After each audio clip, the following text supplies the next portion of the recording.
Okay, write this. There are 4 levels of appetite in a human being. There are 4 levels of appetite. The reason I'm going to do this is so you can get a full picture of what the flesh looks like. I remember Pastor Ben said this, I will, what's the other one? I think, I feel. That doesn't cover the 3 dimension very well. You will see what the flesh covers now. Okay. There are 4 levels of appetite in a human being. The lowest level, and is usually the one that people get to understand first, is the fleshly appetite, the body. So for example, it needs food. But let me ask you, where are things like alcoholism? The body. Where are things like drugs? The body. Where are things like sex and immorality? The body. You know, the body has its own needs, like sleep. Your spirit does not sleep. So you have fleshly appetites that are called the lust of the flesh.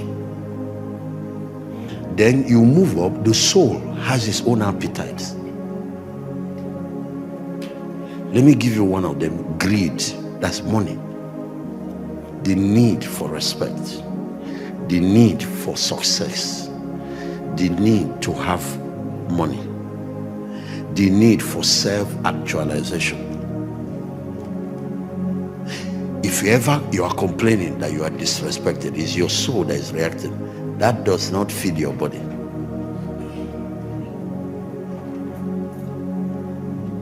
The need for acceptance, the need for companionship. All this appetite is what Satan appeals to when he wants to derail somebody. A lady can fall into immorality just because of need for affirmation. This guy always tells you the things you want to hear. How beautiful you are, how priceless you are. And then you start thinking, I have this man at home, he doesn't even appreciate anything. Look at my boss every time. You have to be careful. Then the highest level of appetite, or not the highest, but there's a 3rd level of appetite higher than this one, is the appetite of the human spirit.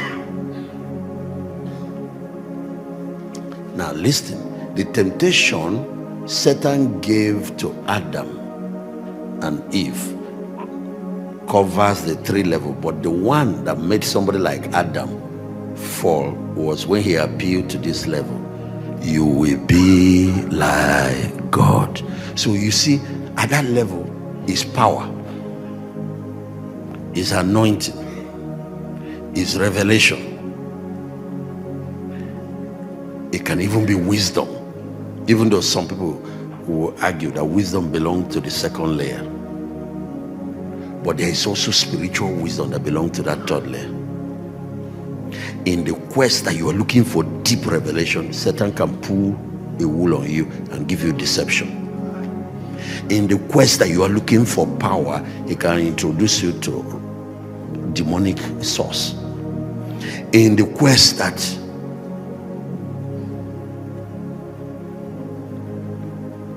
so you have the lust of the flesh,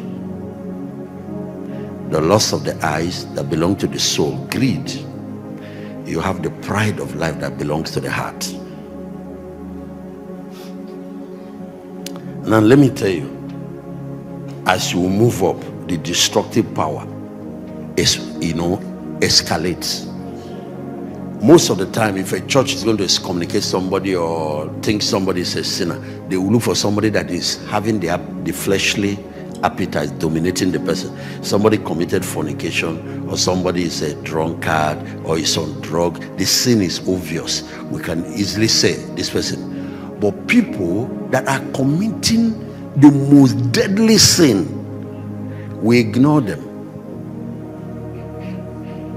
There's something that is going on now among the young apostles. They like to come out and claim that Jesus walked into their room. and that an angel just came in as I was brushing my hair. And then I just entered my hotel room, and there's a friend of mine. I've been warning him, you are going to get into big trouble. You are worse than the people you are criticizing who are committing, because you are committing at the highest, the satanic, the Luciferian level. Is spiritual pride.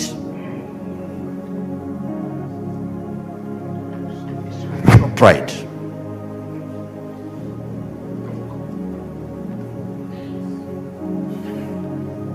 When God has not said, you manufacture something and say, put his name on it, how will anybody query you? After all, you're an apostle.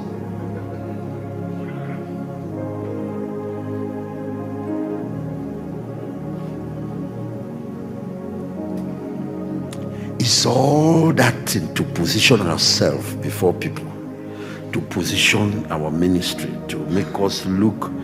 And sometimes you get exalted beyond your true words, and it works on men. You think you are doing well, you are setting yourself up for danger. Then the highest appetite God put in human being is appetite for God, for his glory, for his presence, for to be able to carry him, to be united with him. Appetite for righteousness, appetite for purity. Now listen, ladies and gentlemen, when you overfeed the lower nature, it knocks off the appetite for the highest realm. So this is what is going on. At every time, the hunger that is prompted from the flesh takes out spiritual hunger. How many of you still wake up, you want to study the word? If you find out that that is gone, it's a sign of sickness, not in your body, but in your spirit. How many say have hunger for God's presence, hunger for prayer, hunger for... So this is how fasting tilts the thing. Fasting helps you deny the lower appetite, then it activates, a volcano erupts in your spirit. The hunger for purity, the hunger for righteousness, the hunger for the presence of God, the hunger for God, the hunger for personal rises up, and the balance of your life tilts. And fasting tilts the thing. And once the highest nature, the spiritual man, is reactivated, the hunger, it starts going towards God, he gains back dominion over the flesh. And the man start living on a higher plane. But if, let me tell you this, one of the symptoms of sickness is loss of hunger. Those food that used to be very tasty, very what, they give it to you, you can even throw up, you don't. How many of you have noticed that? They can even get your favorite food and put it in your mouth. If somehow, like if you have malaria, you can even... One of the ways you know that things are beginning to go down spiritually, you lose your hunger. You lose your hunger for righteousness. You lose your hunger for his presence. You lose your hunger for the word. Declare a short fast and resolve that. Starve the area you are overfeeding. The flesh, you have been indulging the flesh too much. That's what creates that. What you're watching, what you have been listening to, and all, starve it, and then your spirit will experience, and that experience is what we call revival. You come back to how you are designed to be. And then you notice that the struggle ends. You are now functioning back in victory. So we say revival is return to normal Christianity. It's actually a return to apostolic Christianity. When it happens to church, it is return to apostolic Christianity. The order you find in the book of Acts. Before then, we dropped. A Nigerian church needs revival right now.